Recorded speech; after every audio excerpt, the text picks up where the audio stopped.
കേരളത്തിൽ തിരുവനന്തപുരത്ത് international film festival Kerala നടന്നുകൊണ്ടിരിക്കുകയാണ്. ഈ ഫിലിം ഫെസ്റ്റിവലിൽ വിദേശകാര്യ മന്ത്രാലയം അനുമതി നിഷേധിച്ച 5 പടങ്ങൾ പ്രദർശിപ്പിക്കും എന്നുള്ള ഒരു പ്രഖ്യാപനമാണ് കേരള സർക്കാർ നടത്തിയിരിക്കുന്നത്. ഈ പ്രഖ്യാപനം വാസ്തവത്തിൽ നമ്മുടെ രാജ്യത്തിൻ്റെ താൽപ്പര്യങ്ങൾക്ക് വിരുദ്ധവും നമ്മുടെ നാട്ടിലെ പൗരന്മാരുടെ താൽപ്പര്യങ്ങളെ ഹനിക്കുന്നതുമാണ്. ഈ 5 പടങ്ങൾ വിദേശ രാജ്യങ്ങളിൽ നിർമ്മിക്കപ്പെട്ടിട്ടുള്ള പടങ്ങളാണ്. ആ പടങ്ങളുടെ വിശദാംശങ്ങൾ ഞാൻ അന്വേഷിച്ചപ്പോൾ ഈജിപ്തിലെ ആഭ്യന്തര കലാപത്തിൻ്റെ ഒരു വശം മാത്രം പറയുന്ന ഒരു പടമാണ് ക്ലാഷ് എന്ന് പറയുന്ന പടം. ഈജിപ്തിലെ രാഷ്ട്രീയത്തെക്കുറിച്ച് ചർച്ച ചെയ്യുന്നതാണ് ഈഗിൾസ് ഓഫ് ദ റിപ്പബ്ലിക് എന്ന് പറയുന്ന പടം. ഇസ്രായേൽ പലസ്തീൻ സംഘർഷത്തിൻ്റെ ഒരു വശം, പലസ്തീൻ്റെ വശം പറയുന്നതാണ് all that is left of you. Israel Palestine സംഘർഷത്തിൻ്റെ മറുവശം മാത്രം പറയുന്നതാണ് യെസ് എന്ന് പറയുന്ന പടം. എ പോയറ്റ് അൺകൺസീൽഡ് പോയട്രി എന്ന് പറയുന്നത് ഇന്തോനേഷ്യൻ രാഷ്ട്രീയത്തിലെ ചില പ്രശ്നങ്ങൾ, ആ പ്രശ്നങ്ങൾ ചർച്ച ചെയ്യുന്നതാണ്. പഴയ സുഹാർത്തോ സർക്കാരിൻ്റെ കാലത്തുള്ള ചില പ്രശ്നങ്ങൾ.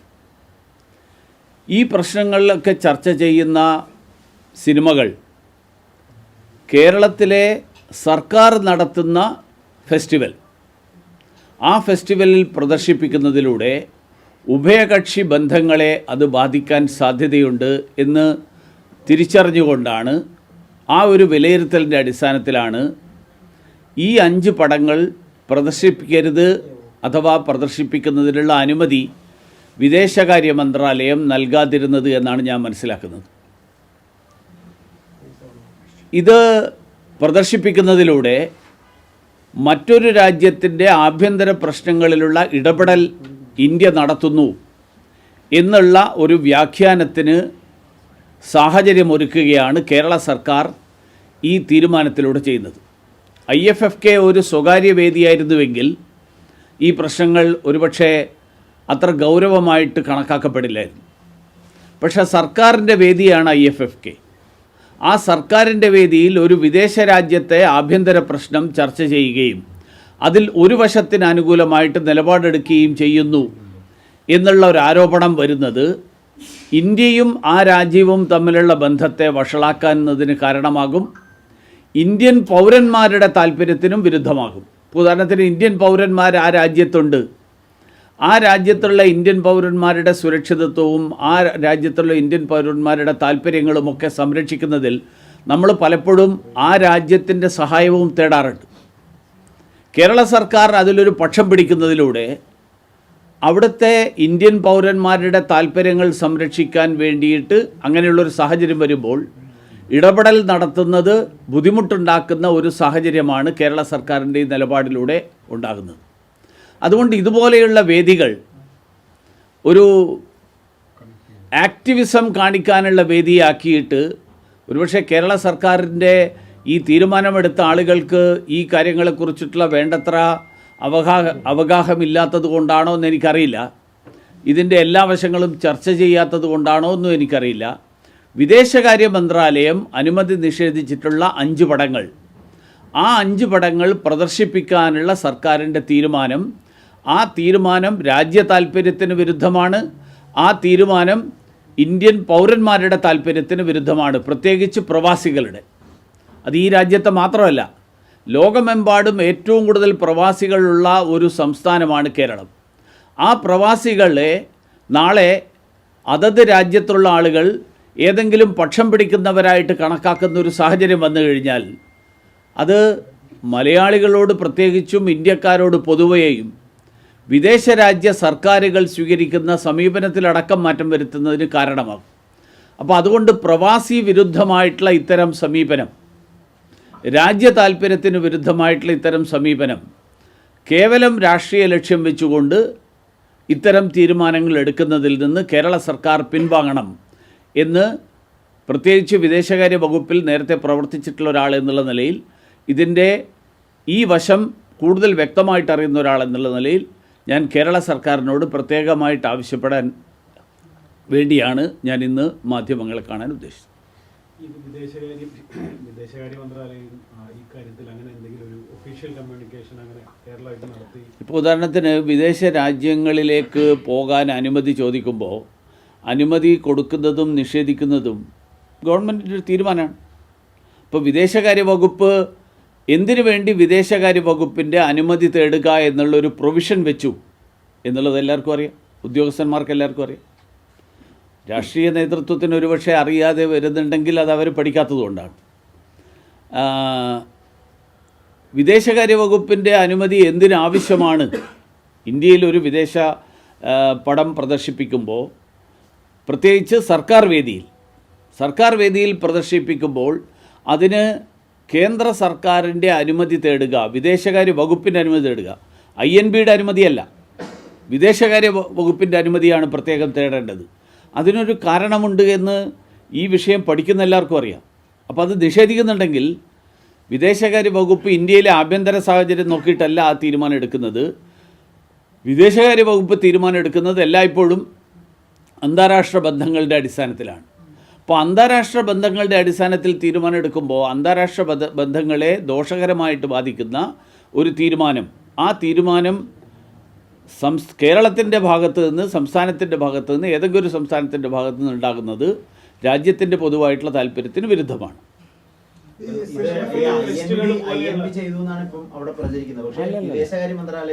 5 വിദേശ ഭാഷകൾ, 5 വിദേശ രാജ്യങ്ങളിൽ നിന്നുള്ള 5 എണ്ണത്തിൻ്റെ കാര്യം മാത്രമേ ഞാൻ പറയുന്നത്.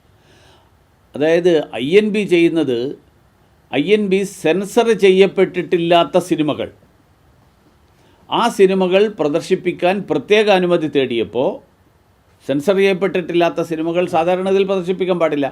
അപ്പോൾ അതിന് എക്സെപ്ഷൻ ആവശ്യപ്പെടും. എക്സെപ്ഷൻ ആവശ്യപ്പെട്ടപ്പോൾ INB കൊടുക്കാത്തത് അത് വേറെയാണ്. ഞാൻ അതിനെക്കുറിച്ചല്ല പറയുന്നത്. അത് വേറെ കാരണം ഉണ്ടാവുമായിരിക്കും. കാരണം സെൻസർ ചെയ്യപ്പെട്ടിട്ടില്ലാത്ത ചില പടങ്ങൾ അവർ സെൻസർ ചെയ്തിട്ടേ കൊടുക്കാൻ താല്പര്യമുള്ളൂ എന്നുള്ളതുണ്ടാവും. അതിനെക്കുറിച്ച് വിശദാംശങ്ങളിലേക്ക് പോകാൻ എനിക്ക് ഈ ഘട്ടത്തിൽ ഞാൻ ഉദ്ദേശിക്കുന്നില്ല, കാരണം ഞാൻ അതിനെക്കുറിച്ച് പഠിച്ചിട്ടില്ല. എൻ്റെ പോയിൻ്റ്, വിദേശ ബന്ധങ്ങളെ ഇന്ത്യയുടെ രാജ്യാന്തര ബന്ധങ്ങളെ ബാധിക്കുന്ന തരത്തിലുള്ള ഒരു തീരുമാനമാണ് ഇപ്പോൾ സംസ്ഥാന സർക്കാർ ഈ ഒരു 5 സിനിമകളുടെ, ഞാനിപ്പോൾ പേര് പറഞ്ഞ 5 സിനിമകൾ, ഈ 5 സിനിമകളുടെ കാര്യത്തിലുള്ള പ്രദർശനാനുമതി കേന്ദ്ര വിദേശകാര്യ മന്ത്രാലയം നൽകാതിരുന്നിട്ടും അവയെല്ലാം പ്രദർശിപ്പിക്കും എന്നുള്ള നിലപാടെടുക്കുന്നതിലൂടെ ചെയ്യുന്നത്. അതുകൊണ്ട് കേരള സർക്കാർ ഇതിനെ ഒരു കേന്ദ്ര സർക്കാരും കേരളവും തമ്മിലുള്ള ഏറ്റുമുട്ടലായിട്ടോ, ഇതിൽ സംഘപരിവാർ അജണ്ട എന്നോ, അല്ലെങ്കിൽ ഇതിൽ BJPയുടെ രാഷ്ട്രീയ താല്പര്യമെന്നോ, അങ്ങനെയുള്ള പരിമിതമായിട്ടുള്ള ഒരു കാഴ്ചപ്പാടിലൂടെ കാണുന്നതിന് പകരം വിശാലമായിട്ടുള്ള രാജ്യ താല്പര്യം കണക്കിലെടുക്കണം കേരള സർക്കാർ എന്നാണ് എനിക്ക് ആവശ്യപ്പെടാൻ. ഏതൊരു വേർഷനാണെങ്കിൽ പോലും പൊതുവായിട്ട് എല്ലാവരും ഇങ്ങനെ വിഷയത്തിലൊക്കെ വിമർശനങ്ങളായിട്ട് പലതരത്തിലുള്ള അഭിപ്രായങ്ങൾ പ്രദർശിപ്പിക്കാനുള്ള ഒരു വേദി എന്നുള്ള അർത്ഥത്തിൽ കൂടിയാണ്. ആ രീതിയിലൊക്കെയാണ് പല മേഖലയിലുള്ള ആളുകളുടെ അഭിപ്രായങ്ങൾ. ഞാൻ ചോദിക്കട്ടെ, IFFK എന്ന് പറയുന്നത് ലോകത്താകെ ഒരെണ്ണം മാത്രമല്ലല്ലോ. ഇതുപോലെ ലോകത്തിലെ പല രാജ്യങ്ങളിലും പലതരത്തിലുള്ള ഫെസ്റ്റിവൽസ് നടക്കും. അന്താരാഷ്ട്ര തലത്തിലുള്ള ഒരു ധാരണയാണിത്. ആ ധാരണ നമ്മൾ ലംഘിക്കുക. ഇങ്ങനെയുള്ള സിനിമകൾ വന്നിട്ട് നിഷേധിച്ചിട്ടുണ്ടാവും, കാണിച്ചിട്ടുണ്ടാവില്ല, അല്ലെങ്കിൽ വന്നിട്ടുണ്ടാവില്ലായിരിക്കും. ഇപ്പം നമ്മൾ ഇതുവരെ കേട്ടിട്ടില്ലല്ലോ വിദേശകാര്യ മന്ത്രാലയം അനുമതി നിഷേധിച്ച ഒരു പടം ഞങ്ങൾ കാണിക്കും എന്ന്. ഇന്ന് വരെ IFFK ആദ്യമായിട്ട് നടക്കുകയല്ലല്ലോ, ഇതിനു മുമ്പ് നടന്നിട്ടുണ്ട്. അപ്പോൾ മുൻകാലങ്ങളിൽ എന്തുകൊണ്ട് അങ്ങനെ ഒരു സാഹചര്യം ഉണ്ടായില്ല? ഒന്നുകിൽ അത്തരത്തിലുള്ള സിനിമകൾ വന്നിട്ടുണ്ടാവില്ലായിരിക്കും, അല്ലെങ്കിൽ അത്തരത്തിലുള്ള സിനിമകൾക്ക് അനുമതി നിഷേധിച്ചപ്പോൾ സംസ്ഥാന സർക്കാർ അതൊരു ഇഷ്യൂ ആക്കാൻ ശ്രമിച്ചിട്ടുണ്ടാവില്ല.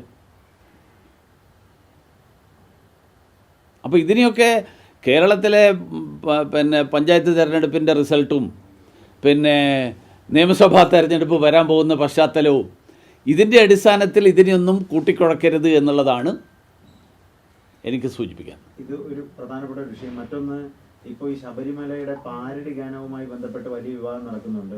അത് കേസെടുത്തിരിക്കുകയാണ് സൈബർ പോലീസ്. അത് പിന്നെ സമൂഹ മാധ്യമങ്ങളിൽ നിന്ന് ആ പാട്ട് നീക്കാനുള്ള നിർദ്ദേശത്തിലേക്കും പോകുന്നു. അതിനെങ്ങനെയാണ് കാണുന്നത്? ഒന്നാമത്തെ കാര്യം, ഞാൻ ആ ഫുൾ പാട്ട് കേട്ടിട്ടില്ല. അതുകൊണ്ട് അതിൻ്റെ വരികൾ കൃത്യമായിട്ട് എന്താണെന്നും അതിൽ എന്തെങ്കിലും ഒബ്ജക്ഷനബിളായിട്ടുള്ള വിശ്വാസവുമായിട്ട് ബന്ധപ്പെട്ടിട്ടുള്ളതുണ്ടോ എന്നും എനിക്കറിയില്ല. പക്ഷേ മാർക്സിസ്റ്റ് പാർട്ടിയായിട്ട് താല്പര്യമുള്ള ബന്ധമുള്ള ചില ആളുകളാണ് ഈ കേസുമായിട്ട് പോയിട്ടുള്ളതെന്നാണ് ഞാൻ മനസ്സിലാക്കുന്നത്. തെരഞ്ഞെടുപ്പ് കഴിയുന്നത് വരെ മാർക്സിസ്റ്റ് പാർട്ടിക്ക് ഇതിൽ വിശ്വാസത്തിൻ്റെ പ്രശ്നം വന്നിട്ടില്ലായിരുന്നു. തെരഞ്ഞെടുപ്പിൽ തോറ്റു കഴിഞ്ഞപ്പോഴാണ് മാർക്സിസ്റ്റ് പാർട്ടിക്ക് തോന്നിയത് ഇതിൽ വിശ്വാസത്തിൻ്റെ പ്രശ്നമുണ്ടെന്ന്. തെരഞ്ഞെടുപ്പിൽ ജയിച്ചിരുന്നുവെങ്കിൽ ഈ പ്രശ്നവുമായിട്ടും മാർക്സിസ്റ്റ് പാർട്ടി ബന്ധപ്പെടുത്തില്ലായിരുന്നു. വിശ്വാസത്തിനെ കുറിച്ച് ഇത്രയും വലിയ താല്പര്യമുള്ള ആളുകൾ ശബരിമലയിൽ ആചാര ലംഘനത്തിന് വേണ്ടിയിട്ട് എന്തിന് നേതൃത്വം നൽകി ആ കാലത്ത്? മാത്രമല്ല, ഇപ്പോൾ വിശ്വാസികളെ ഏറ്റവും കൂടുതൽ വ്രണപ്പെടുത്തിയിട്ടുള്ള കാര്യം, ഏറ്റവും കൂടുതൽ വേദനിപ്പിച്ചിട്ടുള്ള കാര്യം, 2 ദേവസ്വം ബോർഡ് പ്രസിഡന്റുമാർ തന്നെ അവിടെ നടത്തിയിട്ടുള്ള വലിയ കൊള്ളക്ക് നേതൃത്വം നൽകി എന്നുള്ളതാണ്. അത് കഴിഞ്ഞതിന് ശേഷം അവരെ മാർക്സിസ്റ്റ് പാർട്ടി തന്നെ സംരക്ഷിക്കുന്നു എന്നുള്ളതാണ് മാർക്സിസ്റ്റ് പാർട്ടിക്ക് എതിരായിട്ട് ജനങ്ങളെ അല്ലെങ്കിൽ വിശ്വാസികളെ മാർക്സിസ്റ്റ് പാർട്ടിക്ക് എതിരായിട്ട് തിരിയാൻ പ്രേരിപ്പിച്ചിട്ടുള്ളത്. അതോടൊപ്പം അന്നത്തെ മന്ത്രിയായിരുന്ന ശ്രീമാൻ കടകംപള്ളിയും ഇപ്പോഴത്തെ മന്ത്രിയായിട്ടുള്ള വാസവനും, ഇവർക്കൊക്കെ ഇതുമായിട്ട് ഒരു ബന്ധമില്ല എന്നുള്ള വ്യാഖ്യാനം ആണ് മാർക്സിസ്റ്റ് പാർട്ടിയും ഈ 2 പേരും നൽകുന്നത്. ഇതൊക്കെയാണ് കാരണം. അതല്ലാതെ ഒരു പാട്ട് കൊണ്ടാണ് ജനങ്ങൾ മുഴുവൻ മാർക്സിസ്റ്റ് പാർട്ടിക്ക് എതിരായത് എന്ന് തെറ്റിദ്ധരിക്കുന്നതിന് പകരം ഈ 2 ആളുകൾക്കെതിരായിട്ട് എന്തുകൊണ്ട് മാർക്സിസ്റ്റ് പാർട്ടി നടപടിയെടുക്കുന്നില്ല? ഇപ്പം തന്നെ അകത്തായിട്ടുള്ള ഇവർ 2 പേരും അകത്തായതിന് ശേഷം ഈ 2 മന്ത്രിമാർക്കെതിരായിട്ട് ഒരു നടപടി, മുൻ മന്ത്രിയും നിലവിലുള്ള മന്ത്രിയും, അവർക്കെതിരായിട്ട് ഒരു നടപടി എടുക്കുന്നില്ല. ഇതാണ് മാർക്സിസ്റ്റ് പാർട്ടി പരിശോധിക്കേണ്ടത് എന്നാണ് എനിക്ക് ഇക്കാര്യത്തിൽ സൂചിപ്പിക്കുന്നത്. ഇതില് ചിലരിലെത്തി നിൽക്കുകയാണ്. ഇപ്പൊ പത്മകുമാറിൽ എത്തിയിട്ട് അതിന്റെ മുകളിലേക്ക് പോകുന്നില്ല. അതിനു മുകളിൽ കഴിഞ്ഞ തവണത്തെ മന്ത്രിസഭയിലെ ദേവസ്വം മന്ത്രി ഉണ്ട് എന്നുള്ളത് ശക്തമായ ആരോപണമുണ്ട്. അക്കാര്യത്തിൽ അങ്ങനെയൊക്കെ എന്താ പറയുക? അല്ല, ഞാനത് നേരത്തെ പറഞ്ഞാണല്ലോ. കാരണം കടകംപള്ളി സുരേന്ദ്രൻ അറിയാതെ എന്ന് പറഞ്ഞാൽ ദേവസ്വം മന്ത്രി അറിയാതെ ദേവസ്വം ബോർഡിൽ ഇതുപോലെയുള്ള ഒരു തീരുമാനം എടുക്കാൻ കഴിയില്ല. കാരണം നിയമപരമായിട്ട് കേരളത്തിലെ ദേവസ്വം ആക്ടിൽ 2007 വരുത്തിയ ഭേദഗതി അനുസരിച്ച് 3 മാസത്തിലൊരിക്കൽ ദേവസ്വം ബോർഡിൻ്റെ പ്രവർത്തനത്തെക്കുറിച്ച് ദേവസ്വം കമ്മീഷണർ വകുപ്പ് മന്ത്രിക്ക് റിപ്പോർട്ട് നൽകണം. അപ്പോൾ ആ കാലത്ത് റിപ്പോർട്ട് ഉണ്ടാവണം. 99 പൂശിയ സ്വർണം അല്ലെങ്കിൽ സ്വർണ്ണപ്പാളികൾ കൊണ്ട് പൊതിഞ്ഞത് 2019 ചെമ്പുപാളിയാണ് കൊടുത്തയക്കുന്നത് എന്ന് കണ്ടു കഴിഞ്ഞാൽ അന്നത്തെ മന്ത്രിയായിരുന്ന കടകംപള്ളി സുരേന്ദ്രൻ ചോദിക്കേണ്ടതായിരുന്നു, ഇത് 99 സ്വർണ്ണമായിരുന്നല്ലോ, ഇപ്പോൾ എങ്ങനെ ചെമ്പായി? അപ്പോൾ അതിനർത്ഥം എന്താ? കടകംപള്ളി സുരേന്ദ്രൻ അറിഞ്ഞുകൊണ്ട് തന്നെയാണ് ഇതെല്ലാം നടന്നത്. കടകംപള്ളി സുരേന്ദ്രന് എത്ര പങ്കുണ്ടായിരുന്നു, അതിൽ എത്ര ഷെയർ കിട്ടി, അതൊക്കെ അന്വേഷണത്തിലൂടെ പുറത്തു വരേണ്ട വിഷയമാണ്. അപ്പോൾ ഏറ്റവും ചുരുങ്ങിയത് SIT കടകംപള്ളി സുരേന്ദ്രനെ വിളിച്ചു വരുത്തി ചോദ്യം ചെയ്യേണ്ടതായിരുന്നു, പ്രശാന്തിനെ വിളിച്ചു വരുത്തി ചോദ്യം ചെയ്യേണ്ടതായിരുന്നു, വാസവനെ വിളിച്ചു വരുത്തി ചോദ്യം ചെയ്യേണ്ടതായിരുന്നു. അതുകൊണ്ടാണ് ഞാൻ പറയുന്നത്, മാർക്സിസ്റ്റ് പാർട്ടിക്ക് ഇതിൽ ഉള്ള പങ്ക്, ആ പങ്ക് എത്ര നിഷേധിച്ചാലും ജനങ്ങളെ ബോധ്യപ്പെടുത്താൻ ഇപ്പോൾ ഉള്ള സ്ഥിതിയിൽ സാധ്യമല്ല. അല്ലെങ്കിൽ മാർക്സിസ്റ്റ് പാർട്ടി ഇവരെ 3 പേരെയും കൂടി അന്വേഷണത്തിൻ്റെ പരിധിയിൽ കൊണ്ടുവന്ന് അന്വേഷണത്തിൽ അറസ്റ്റ് ചെയ്യേണ്ടതാണെങ്കിൽ അറസ്റ്റ് ചെയ്യണം, ചോദ്യം ചെയ്യേണ്ടതാണെങ്കിൽ ചോദ്യം ചെയ്യണം, ബാക്കിയുള്ള കാര്യങ്ങൾ സ്വീകരിക്കണം. മാത്രമല്ല മാർക്സിസ്റ്റ് പാർട്ടി ഇവരെ ആരെയും പുറത്താക്കിയിട്ടില്ല. ഇവർ കുറ്റാരോപിതർ മാത്രമാണെന്നാണ് പറഞ്ഞിരിക്കുന്നത്. മാർക്സിസ്റ്റ് പാർട്ടി ഒരു സ്വതന്ത്ര സംവിധാനമുള്ള ഒരു പാർട്ടിയാണ് ഇന്ത്യൻ രാജ്യത്ത്. കാരണം എല്ലാ കേസും അവർ സ്വയം അന്വേഷിച്ച് തീരുമാനമെടുക്കുന്ന ആൾക്കാരാണ്. പോലീസ് ഒന്നും ഇല്ലാതെ അന്വേഷിച്ച് ഞങ്ങളുടെ ആൾക്കാർക്കെതിരായിട്ടുള്ള സ്ത്രീപീഡനം തൊട്ട് അഴിമതി വരെയുള്ള കൈക്കൂലി വരെയുള്ള എല്ലാ കാര്യങ്ങളിലും അന്വേഷണം നടത്തി ഞങ്ങൾക്ക് പാർട്ടിക്ക് ബോധ്യമായി, അതുകൊണ്ട് ഞങ്ങൾ ഈ നടപടിയെടുത്തു എന്ന് പറയുന്ന ആൾക്കാരാണ്. ഇക്കാര്യത്തിൽ എന്താ അന്വേഷിക്കാത്തത്? അതുതന്നെ അവർക്ക് എന്തൊക്കെയോ ഒളിച്ചു വെക്കാനുണ്ട് എന്നുള്ളതാണല്ലോ. അതുകൊണ്ടാണ് ഞാൻ പറഞ്ഞത്, വിശ്വാസത്തിൽ ഇത്ര താല്പര്യമുള്ള ആൾക്കാർ ചെയ്യേണ്ടിയിരുന്നത് ഒരു പാട്ടിൻ്റെ പേരിൽ ഇഷ്യൂ ഉണ്ടാക്കുന്നതിന് പകരം ഇതാണ് ചെയ്യേണ്ടിയിരുന്നത്. അതെന്താണ് BJP അത് പിടിക്കാത്തത്? കാരണം BJP VSP ഒന്നും ഇക്കാര്യങ്ങൾ ചെയ്യുന്നില്ല. അതുകൊണ്ടല്ലേ ഞാനിപ്പോൾ പറയുന്നുണ്ട്. ഞാനതല്ലേ പറഞ്ഞത്. ഇത് ആദ്യമായിട്ട് പറയല്ല, ഞാൻ നേരത്തെ പറഞ്ഞിട്ടുണ്ട്. നിങ്ങളായിട്ട് റിപ്പോർട്ട് ചെയ്തിട്ടില്ലെങ്കിൽ അത് നിങ്ങളുടെ പ്രശ്നമാണ്. ഞാനിത് ആദ്യം പറയല്ല, ഞാനിത് കഴിഞ്ഞ 1 മാസമായിട്ട് പറഞ്ഞുകൊണ്ടിരിക്കുക. ഏത് കേസ്? പാരഡിയുടെ കാര്യമല്ല പറഞ്ഞത്. ഞാൻ പറഞ്ഞ ഈ വിശ്വാസം തകർക്കാൻ വേണ്ടി CPMൻ്റെ നേതൃത്വത്തിൽ അവിടുത്തെ മന്ത്രിമാരും ദേവസ്വം ബോർഡ് പ്രസിഡന്റുമാരുടെ കാര്യമാണ് ഞാൻ പറഞ്ഞത്. പാരഡിയുടെ ഡീറ്റെയിൽസ് ആദ്യ വിഷയം അങ്ങനെ എടുക്കണ്ട ഞാൻ നോക്കിയിട്ടില്ല. അങ്ങനെ എനിക്കറിയില്ല അതിൻ്റെ മുഴുവൻ വരികൾ ഞാൻ കേട്ട് നോക്കിയിട്ടില്ല. നിരന്തരം പറയുന്നത് ബിജെപിക്ക് പോലും ഇല്ലാത്ത ഒരു മതവികാരമാണ് CPM ഇപ്പോൾ വ്രണപ്പെട്ടെന്നാണ് പറയുന്നത്. അല്ല, BJPക്ക് പ്രത്യേകിച്ച് മതവികാരമില്ലല്ലോ. BJP എല്ലാ വിശ്വാസികളുടെയും പാർട്ടിയാണ്, നിരീശ്വരവാദികളുടെയും പാർട്ടിയാണ്. BJPയിൽ പറഞ്ഞിട്ടില്ലല്ലോ, BJPയുടെ ഭരണഘടനയിൽ വിശ്വാസിയായിരിക്കണമെന്ന് എവിടെയും പറഞ്ഞിട്ടില്ല. അല്ല, ഇപ്പൊ ആരുടെ ഇതിനെതിരെ കേസെടുത്ത് അല്ല, അതുകൊണ്ട് ഞാൻ പറഞ്ഞല്ല, അതല്ലേ ഞാൻ മറുപടി പറഞ്ഞു. നിങ്ങൾ ഇപ്പോഴാണ് വന്നത്. അല്ല, ഇപ്പം നിങ്ങൾ കയറി വന്നത് ചോദ്യം ചോദിക്കുന്ന സമയത്തുണ്ടായിരുന്നോ? ഇല്ലല്ലോ, വിശദമായിട്ട് ആ, ഞാൻ ആദ്യം പറഞ്ഞിട്ടുണ്ട്, അതൊന്നും കൂടി റെക്കോർഡ് ചെയ്ത് തരാം. ഈ തദ്ദേശ തെരഞ്ഞെടുപ്പ് ഫലത്തിൽ BJP പ്രത്യേകിച്ച് തിരുവനന്തപുരത്തെ വിജയം ഉയർത്തി കാണിച്ചുകൊണ്ട് നടത്തുന്നത് പരിഹാസ്യമായിട്ടുള്ള അവകാശവാദങ്ങളാണെന്നാണ് KC വേണുഗോപാൽ പറഞ്ഞത്. അതായത് നേരത്തെ ഉണ്ടായിരുന്ന സീറ്റുകളിൽ പോലും തോറ്റ് പന്തളമടക്കമുള്ള മേഖലകളിൽ സംഭവിച്ചത് ചൂണ്ടിക്കാട്ടിക്കൊണ്ടാണ് പിന്നെ വേറെന്തോ ഒരു പ്രത്യേക പ്രതിനിധി സൃഷ്ടിക്കാനാണെന്നാണ് കോൺഗ്രസ് പറയുന്നത്. അല്ല, ഞാൻ ചോദിക്കട്ടെ, അങ്ങനെയാണെങ്കിൽ കേരളത്തിലെ എല്ലാ തെരഞ്ഞെടുപ്പിലും ഭരണവിരുദ്ധ വികാരം ഉണ്ടാവുമ്പോൾ അത് പ്രതിപക്ഷത്തിനെ സഹായിക്കുന്നതാണ്. അത് UDF അനുകൂലമാണെന്ന് വ്യാഖ്യാനിക്കുന്നതും ഇതേപോലെ പരിഹാസ്യമാണ്. അല്ല, വോട്ട് ഷെയറിൽ കുറവാ സംഭവിച്ചിരിക്കുന്നതെന്ന് പറയുന്നത്. ഏത് വോട്ട് ഷെയറിൽ? വോട്ട് ഷെയർ നോക്കുമ്പോഴേ 20% എത്തുന്നായിരുന്നല്ലോ, 20-25 വരെ പോകുന്നായിരുന്നല്ലോ നമ്മുടെ കണക്ക്. പോകുന്നല്ല, അതായത് 25 ആക്കാൻ ശ്രമിക്കണം. പക്ഷെ അത് 25 ആക്കി കഴിഞ്ഞാൽ അടുത്ത നിയമസഭാ തെരഞ്ഞെടുപ്പിൽ ഇങ്ങനെ ഒരു ശ്രമം നടത്താൻ പറ്റും. ഇതാണ് അമിത്ഷാജി പറഞ്ഞത്. അമിത്ഷാജിയുടെ വാചകം കറക്റ്റാണ്, ടാർജറ്റ്. പക്ഷെ അത് അങ്ങനെ ഒരു ഇതിലേക്ക് നമുക്ക് അത് നോക്കണം, പരിശോധിക്കണം. 22-ാം തീയതി പാർട്ടിയുടെ സംസ്ഥാന കോർ ഗ്രൂപ്പ് യോഗമുണ്ട്. അന്ന് ഇതിനെക്കുറിച്ചുള്ള വിശദമായിട്ടുള്ള റിപ്പോർട്ട് വരും. ഞങ്ങൾ അന്നാണ് അതിനെക്കുറിച്ച് ചർച്ച ചെയ്യുന്നത്. തിരുവനന്തപുരത്തെ കോർപ്പറേഷനുമായി ബന്ധപ്പെട്ട് ചില അട്ടിമറി നീക്കങ്ങൾ സംശയിക്കുന്നുണ്ടോ BJP? എന്ന് പറഞ്ഞാൽ മേയറുടെ സ്ഥാനാർത്ഥി പാറ്റൂർ രാധാകൃഷ്ണനെ ഒരു മേയർ സ്ഥാനാർത്ഥിയെ കൊണ്ടുവന്ന് സപ്പോർട്ട് ചെയ്യുക, അങ്ങനെ അതായത് ജനഹിതം അട്ടിമറിക്കാനുള്ള എന്തെങ്കിലും നീക്കം കാണുന്നുണ്ടോ? അത്ര വിഡ്ഢികളാണ് CPM-ൻ്റെയും കോൺഗ്രസിൻ്റെയും നേതാക്കന്മാരാണെന്ന് എനിക്ക് തോന്നുന്നില്ല. കാരണം ജനങ്ങൾ എന്താണ് ചിന്തിക്കുന്നത് എന്ന് 52 സീറ്റിൽ നിന്ന് 29 സീറ്റിലേക്ക് പോയിട്ടും അവർക്ക് ബോധ്യമായിട്ടില്ലെങ്കിൽ വരും ദിവസങ്ങളിൽ ബോധ്യമാക്കാൻ ജനങ്ങൾ ശ്രമിക്കും. അത്രേ ഉള്ളൂ. ഈ ഇതിന്റെ ക്രെഡിറ്റ് പരിചയമാണല്ലോ ഉണ്ടായത്.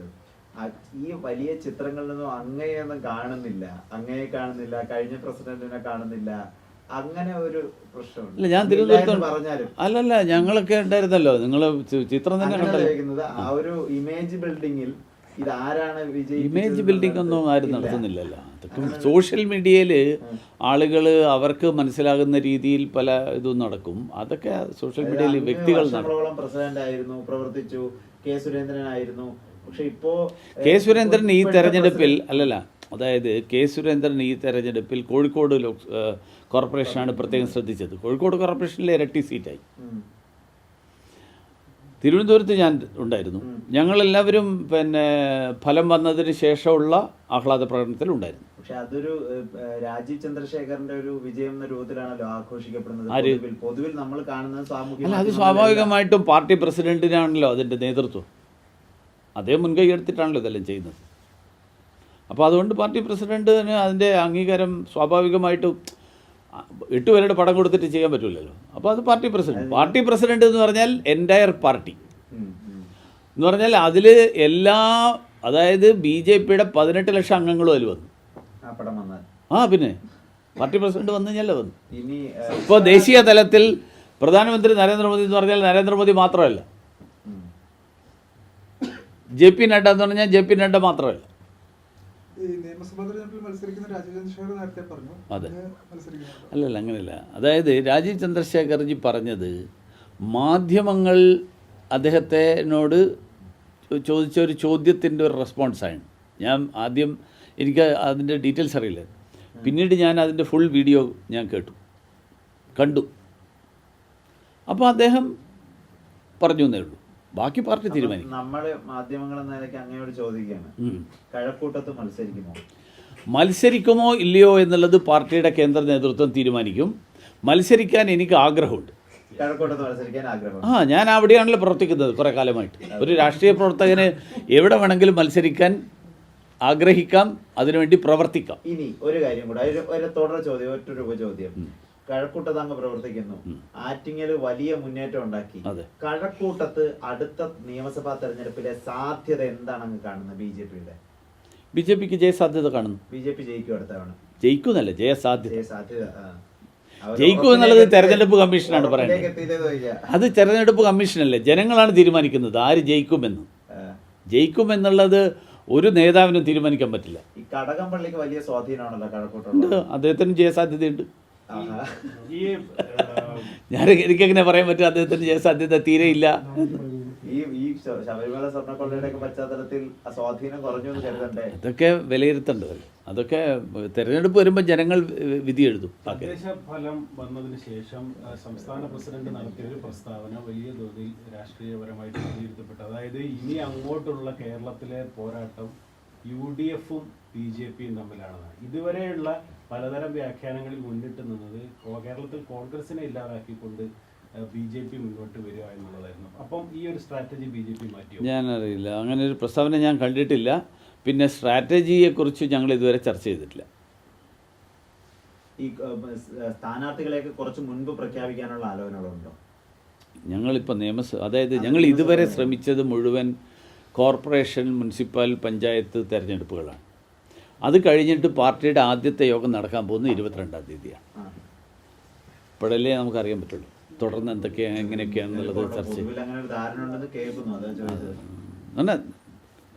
ഇപ്പോൾ പാർട്ടിയിൽ ഔപചാരികമായിട്ട് ചർച്ച ചെയ്തിട്ട് ഒരു തീരുമാനം എടുത്തിട്ടില്ല. ഈ പ്രധാന ലക്ഷ്യം കോൺഗ്രസ് മുക്ത കേരളമാണോ? അല്ല, BJP-യെ ഭരണത്തിലെത്തുക എന്നുള്ളതാണ് ലക്ഷ്യം. UDF ആണോ CPM ആണോ?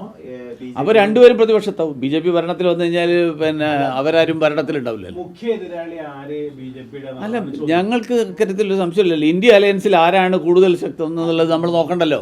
ഇന്ത്യ അലയൻസ് ഒരേപോലെ BJP-ക്ക് എതിരല്ലേ, BJP അവർക്കെതിരാണ്. രാജീവ് ചന്ദ്രശേഖർ പറഞ്ഞതാട്ടെ. അല്ല, ഞാൻ കണ്ടിട്ടില്ല. പോയി കോൺഗ്രസ് ആണ് നമ്മുടെ മുഖ്യ എതിരാളി. ഞാൻ ഒരു ചിന്ത ഉണ്ടോ? അല്ലല്ല, അതുകൊണ്ടാണ് പറഞ്ഞത്. അദ്ദേഹം പറഞ്ഞത് ഏത് പശ്ചാത്തലത്തിലാണ്, അദ്ദേഹം പറഞ്ഞിട്ടുണ്ടോ ഇല്ലയോ എന്ന് പോലും ഞാൻ കണ്ടിട്ടില്ല.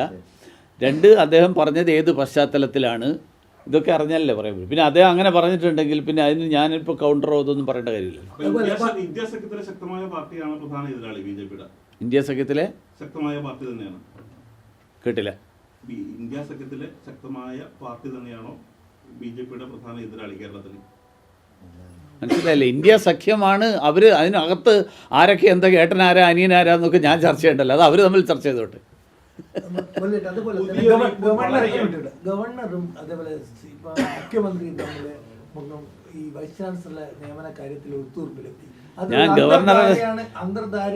ഞാൻ ഗവർണറുടെ സ്റ്റാഫിലെ അംഗമല്ല, മുഖ്യമന്ത്രിയുടെ സ്റ്റാഫിലെ അംഗമല്ല. ഒത്തുതീർപ്പാണെന്നൊക്കെ പറഞ്ഞിട്ട് പ്രതിപക്ഷത്തിന്റെ ആരോപണം ഉണ്ടല്ലോ കോൺഗ്രസ്. പ്രതിപക്ഷം എന്തിനാണ് അങ്ങനെ ചിന്തിക്കൂ. ഈ സിസ തോമസിനെ ഇതുവരെ എടുക്കില്ല എന്ന് പറഞ്ഞ മുഖ്യമന്ത്രി അംഗീകരിച്ചു. സജി ഗോപനാഥിനെ അംഗീകരിക്കില്ല എന്ന് പറഞ്ഞ ഗവർണർ അംഗീകരിച്ചു. ഇത് എന്തൊക്കെയോ നീക്കുപോക്കുകളില്ലേ? അല്ലല്ല, അതായത് അതിന്റെ നിയമപരമായിട്ടുള്ള വശങ്ങൾ എന്തൊക്കെയാണ്, ഇതൊക്കെ അവർ രണ്ടുപേരിൽ ആരെങ്കിലുമാണ് പറയേണ്ടത്. അതിൽ നിങ്ങൾക്ക് മുഖ്യമന്ത്രി എപ്പോഴും മീഡിയ കാണുന്ന ആളാണ്, നിങ്ങൾ അദ്ദേഹത്തോട് തന്നെ നേരിട്ട് ചോദിക്കും. ഗവർണർ ഇപ്പോൾ ഈ ഗവർണർ മീഡിയയെ കാണാറില്ല, അതുകൊണ്ട് ഞാൻ ഗവർണറെ കാണാമെന്ന് ഞാൻ പറയാത്തതുകൊണ്ട്. ഈ ഗവർണർക്കെതിരെ നടത്തിയ സമരത്തിൽ മാപ്പ് പറയണമെന്ന് ആവശ്യമുണ്ടോ? ഗവർണർക്കെതിരായിട്ട് ആര് സമരം ചെയ്തു? നിരന്തര സമരം നടത്തിയല്ലോ ഈ വിഷയത്തിൽ തന്നെ. അതൊക്കെ തെറ്റ് തിരുത്തി കഴിഞ്ഞാൽ, തെറ്റ് മനസ്സിലാക്കി കഴിഞ്ഞാൽ അവർ തിരുത്തുമല്ലോ. CPM എല്ലായ്പ്പോഴും പറയുന്നത് ഞങ്ങൾക്കൊരു അബദ്ധം പറ്റിപ്പോയി എന്നാണ്. അതാണ് ഇവിടെ നടന്നത്. അല്ല, അവർ അങ്ങനെ പറഞ്ഞു കഴിഞ്ഞാൽ തീർന്നല്ലോ പ്രശ്നം. അല്ലാതെ നമുക്ക് വെയിറ്റ് ചെയ്യാമെന്ന്. അവരടുത്ത പാർട്ടി കോൺഗ്രസ്സോ അടുത്ത പാർട്ടി കേന്ദ്ര കമ്മിറ്റിയോ ഒക്കെ നടക്കുമ്പോൾ അവർ ഈ സ്ഥിരമായിട്ട് വിലയിരുത്തി തെറ്റേറ്റു പറയുന്ന പാർട്ടിയാണല്ലോ. CPM-ഉം CPI-യുടെയും ഒരു പ്രത്യേകത അതാണ്. അല്ല, എനിക്കറിയില്ല അവരങ്ങനെ സമരം ചെയ്തോ ഇല്ലയോ എന്താണെന്ന് അറിയില്ലല്ലോ. ഇപ്പോൾ പണ്ട് ആർഷോ എന്തൊക്കെ കാണിച്ചിട്ടുണ്ട്, അതേപോലെ പലതും കാണിക്കുമല്ലോ. അതൊക്കെ കാര്യങ്ങൾ മനസ്സിലാക്കാതെ കുട്ടികൾ കാണിക്കുന്ന ചില വിഡ്ഢിത്തങ്ങൾ. ഈ വളരെ പ്രായം കുറഞ്ഞ ഒരാളെ പാർട്ടിയുടെ വളരെ കോറായിട്ടുള്ള ഒരു പൊസിഷനിലേക്ക് വരുന്നു, സംസ്ഥാന അധ്യക്ഷനാവെന്ന് പറയുന്നു. BJP എന്ത് മെസ്സേജാണ്? ദേശീയ അധ്യക്ഷൻ അല്ല, വളരെ പ്രായം കുറഞ്ഞല്ലോ. അദ്ദേഹം 5 തവണ MLA ആയിരുന്ന ആളാണ്. അദ്ദേഹം വളരെ പ്രായം കുറഞ്ഞു എന്നൊക്കെ നമ്മൾ ധരിക്കുന്നത് തെറ്റാണ്. താരതമ്യം എന്ന് പറയുന്നതിൽ തന്നെ അർത്ഥമില്ലല്ലോ. കാരണം ഒരാളെയും പരസ്പരം താരതമ്യം ചെയ്യാൻ പറ്റില്ല. പാർട്ടിയുടെ പാർലമെൻ്ററി ബോർഡ് എല്ലാ കാര്യങ്ങളും ചർച്ച ചെയ്തുകൊണ്ട് എല്ലാ വശങ്ങളും പരിഗണിച്ചുകൊണ്ട് പാർട്ടിയുടെ ഒരു നേതാവിനെ ദേശീയ വർക്കിംഗ് പ്രസിഡൻ്റായിട്ട് നിയോഗിക്കുന്നു. ബി ജെ പിയുടെ എല്ലാ ഘടകങ്ങളും അതിനെ സ്വാഗതം ചെയ്യുന്നു. കാരണം ബി ജെ പിയിൽ പാരമ്പര്യത്തിൻ്റെയോ കുടുംബമഹിമയുടെയോ ഒന്നും പേരിലല്ലാതെ ഏതൊരു പ്രവർത്തകനും പാർട്ടിയുടെ ഏത് പദവിയിലും എത്താൻ കഴിയുമെന്ന് ഒരിക്കൽ കൂടി തീരുമാനിക്കപ്പെടുകയാണ്. ഇപ്പം നിതിൻ ഗഡ്കരിജി വന്നപ്പോഴും അദ്ദേഹം താരതമ്യേന അപരിചിതനായിരുന്നു. ഡൽഹി രാഷ്ട്രീയവുമായിട്ടൊരു ബന്ധമില്ലാത്ത ഒരാളായിരുന്നു. തുടർന്ന് വന്ന മിക്കവാറും ആൾക്കാരെല്ലാവരും അവരാരും ഡൽഹി രാഷ്ട്രീയത്തിൽ ദേശീയ തലത്തിൽ ഡൽഹി കേന്ദ്രമായിട്ട് പ്രവർത്തിച്ച ആളുകളല്ല. നിതിൻ ഗഡ്കരി അല്ല, അമിത്ഷാജി അല്ല, JP നഡ്ഡാജി അല്ല, ഇപ്പോൾ നിതിൻ നവീൻജി അല്ല. അല്ല, അദ്ദേഹത്തിന് കുടുംബ പാരമ്പര്യമുണ്ട്, രാഷ്ട്രീയ പാരമ്പര്യം. അച്ഛൻ BJP നേതാവായിരുന്നു. ആര്? ഈ പുതിയ വർക്കിംഗ് അദ്ദേഹത്തിന് കുടുംബ പാരമ്പര്യം എന്ന് പറഞ്ഞു കഴിഞ്ഞാൽ ഞാൻ പറഞ്ഞത് ഇന്ത്യൻ രാഷ്ട്രീയത്തിൽ കുടുംബ പാരമ്പര്യത്തിൻ്റെ അർത്ഥം ഞാൻ നിങ്ങൾക്ക് വിശദീകരിക്കണ്ടല്ലോ. അങ്ങനെ പറയുന്നതിൽ ഒരു കാര്യമില്ല. അല്ല, കുടുംബ പാരമ്പര്യം എന്ന് പറഞ്ഞാൽ അച്ഛൻ പ്രസിഡന്റ് അച്ഛനായതുകൊണ്ടല്ലല്ലോ. പുള്ളി 4 പ്രാവശ്യം ഇപ്പോഴും ആയി, അതുകൊണ്ടാണ് ആയത്. രാഹുൽ ഗാന്ധി സോണിയൊക്കെ പറയുന്നത് എന്ത് കാര്യം? രാഹുൽ ഗാന്ധി എല്ലാം കുടുംബ പാരമ്പര്യം. കോൺഗ്രസിൻ്റെ കുടുംബ പാരമ്പര്യം ഒരൊറ്റ കുടുംബമല്ലേ ഉള്ളൂ. അതാണ് വ്യത്യാസം. ആ കുടുംബ ഉടമസ്ഥരാണ് അതിൻ്റെ. ബാക്കി എല്ലാവരെയും അവിടെ വെച്ചിരിക്കുകയാണ് തൽക്കാലത്ത്. നാഷണൽ ഹെറാൾഡ് കേസിൽ എല്ലാ പ്രസംഗങ്ങളിലും പ്രധാനമന്ത്രി അടക്കം തെരഞ്ഞെടുപ്പുകളിൽ വലിയ കാര്യമായിട്ട് ഉയർത്തിയിരുന്ന ഈ കേസ് കോടതിയുടെ വരാന്തയിൽ പോലും നിൽക്കാതെ ഇപ്പം തള്ളിക്കളഞ്ഞു എന്നാണ്. അല്ല, അത് കോൺഗ്രസ് പറയുന്നില്ലേന്ന്. ഒരു കോടതിയുടെ വിധി അനുകൂലമായിട്ട് വരുമ്പോൾ ഇത്ര വലിയ ആഹ്ലാദ പ്രകടനം നടത്തുന്ന ആൾക്കാർ വിരുദ്ധമായിട്ടുള്ള കോടതി വിധി വന്നപ്പോൾ അതിനെന്തിനെ വിമർശിച്ചെന്നാൽ അത് വിമർശിക്കേണ്ട കാര്യമില്ലായിരുന്നല്ലോ. അപ്പോൾ കോടതികൾ ഇനിയും ഉണ്ടാവും. ED ആണ് അക്കാര്യം നോക്കുന്നത്. ED അന്വേഷിക്കുമ്പോൾ ഇപ്പോൾ മനസ്സിലായില്ലേ, അറ്റ്ലീസ്റ്റ് നരേന്ദ്രമോദിയല്ല ഇക്കാര്യം തീരുമാനമെടുത്തത്. അല്ല, ഇതെല്ലാം ED ചെയ്തതാണെങ്കിലും നേരത്തെ ചെയ്തതും ED ആണല്ലോ. ഞങ്ങളെപ്പോഴും അത് ഞങ്ങളെ സംബന്ധിച്ചോളം എൻഫോഴ്സ്മെൻറ്റ് ഡയറക്ടറേറ്റ് സ്വതന്ത്ര ഏജൻസിയാണ്. അവിടുത്തെ ഉദ്യോഗസ്ഥന്മാർ കണ്ടുപിടിച്ചതിൽ എന്തെങ്കിലും പോരായ്മകളുണ്ടെങ്കിൽ അത് അവർ തിരുത്തണം. ഈ അങ്ങ് തിരുവനന്തപുരത്തിന് ചുമതലയുടെ കാര്യം പറഞ്ഞല്ലോ, അതായത് പ്രധാനമന്ത്രി ഉടനെ തിരുവനന്തപുരത്തേക്ക് വരുന്നുണ്ടോ? അല്ല, അതിപ്പം പ്രസിഡന്റ് ആ കാര്യം സംസാരിക്കാൻ വേണ്ടിയിട്ടാണല്ലോ ഡൽഹിയിൽ വന്നിരിക്കുന്നത്. അദ്ദേഹം സംസാരിച്ചിട്ട് അഖിലേന്ത്യാ നേതൃത്വമായിട്ട് സംസാരിച്ചു.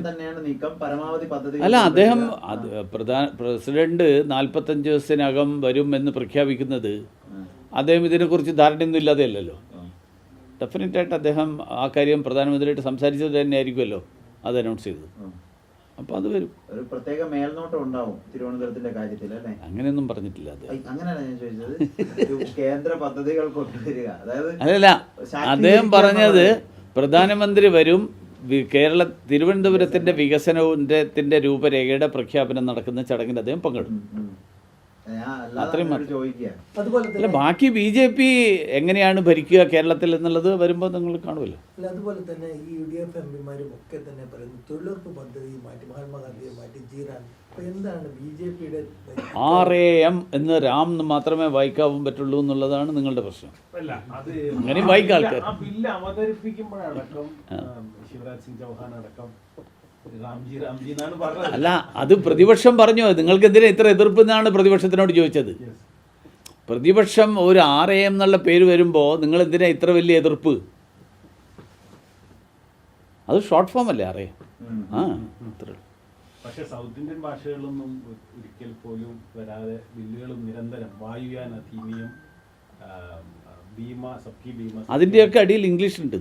ആ ഇംഗ്ലീഷ് എന്താ വായിക്കാത്ത? ഇവർക്ക് ഇംഗ്ലീഷ് വായിക്കാൻ അറിയാത്ത ആൾക്കാരാണ്. ഈ പേരിനപ്പുറത്തെ കടലിൽ ചില ഘടനകളിലും വലിയ വ്യത്യാസങ്ങളുണ്ട്. എങ്ങനെ സംസ്ഥാനത്തിന് കൂടുതൽ ഭാരം ഏൽപ്പിക്കുന്ന തരത്തിൽ 40%. അല്ലല്ല, അതായത് 40% അല്ലേ, 25. ഇപ്പോഴത്തെ ഇതിൽ പുതിയത് ഒന്ന് ഇത് വർദ്ധിപ്പിച്ചു. ഏത് ആകെ ദിവസങ്ങൾ. രണ്ടാമത്തെ കാര്യം, ഇപ്പോൾ ഡെവല്യൂഷനും വർദ്ധിപ്പിച്ചു. പണ്ടത്തെ പോലെയല്ലല്ലോ. ഇപ്പോൾ കേന്ദ്ര വിഹിതം എല്ലാ കാര്യങ്ങളിലും സംസ്ഥാനങ്ങൾക്കുള്ള വിഹിതം വർദ്ധിപ്പിച്ചു. ഫിനാൻസ് കമ്മീഷൻ്റെ ശതമാനം വർദ്ധിപ്പിച്ചു. അപ്പോൾ സ്വാഭാവികമായിട്ടും എല്ലാ കാര്യങ്ങളിലും സംസ്ഥാനങ്ങൾക്ക് കൂടി അധികാരം കൊടുക്കുകയാണല്ലോ. ഇത് ഭാരമായിട്ട് എന്തിനാണ് കണക്കാക്കുന്നത്? സംസ്ഥാനങ്ങൾ ആവശ്യപ്പെടുന്നത് എന്തായാലും ഞങ്ങൾക്ക് എല്ലാ കാര്യങ്ങളിലും പങ്കാളിത്തം വേണം. അല്ല, ഈ സർക്കാരിന് പങ്കാളിത്തം കൊടുക്കുമ്പോൾ പോലും കേന്ദ്രം തീരുമാനിക്കുന്ന സ്ഥലങ്ങളിൽ മാത്രമായിരിക്കും ഈ ജോലി ഉണ്ടാകുക. അതോടൊപ്പം തന്നെ അങ്ങനെയല്ല, കേന്ദ്രത്തിന് തീരുമാനിക്കാൻ പറ്റില്ലല്ലോ. സംസ്ഥാനത്തിന് റെക്കമെൻഡേഷൻ പവർ ഉണ്ടാവും, അങ്ങനെ പലതും ഉണ്ടാവും. അല്ല, ഈ ഫ്രെയിം വർക്ക് എന്നാണ് ഉപയോഗിച്ചതെന്നാണ് പറയുന്നത്. എത്ര അലോക്കേറ്റ് ചെയ്യാന്നുള്ളത് ഡിമാൻഡ് ഡ്രിവൺ അല്ല എന്നാണ് പറയുന്നത്. അല്ല, ഡിമാൻഡ് ഡ്രിവൺ തന്നെയാണ്. ഇതൊക്കെ എന്തറിയോ, നിയമമാണ് ഇപ്പോൾ പാർലമെൻറ്റിൽ അവതരിപ്പിക്കപ്പെട്ടിട്ടുള്ളത്. ഇതിൻ്റെ റൂൾസ് വരും. റൂൾസ് വരുമ്പോഴാണ് കൂടുതൽ വ്യക്തത വരുന്നത്.